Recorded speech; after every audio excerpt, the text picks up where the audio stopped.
और अब आपको बताएं कि नई मरदमशुमारी के बाद हल्का बंदियों से मुतालिक इलेक्शन कमीशन में आज एक और अहम बैठक कुछ देर बाद होगी। आपको बताएं कि नई मरदमशुमारी के बाद हल्का बंदियों से मुतालिक इलेक्शन कमीशन में एक और अहम बैठक कुछ देर बाद होने जा रही है। इजलास में नई हल्का बंदियों से मुतालिक मशावरत की जाएगी।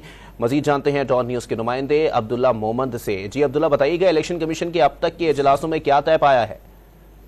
जी बिल्कुल, इलेक्शन कमीशन की हल्काबंदी से मुतालिक एक और इजलास होगा। चीफ इलेक्शन कमिश्नर की सदारत इजलास अब से थोड़ी देर बाद में शुरू होगा। इजलास में नई हल्काबंदियां के हवाले से मुशावरत होगी।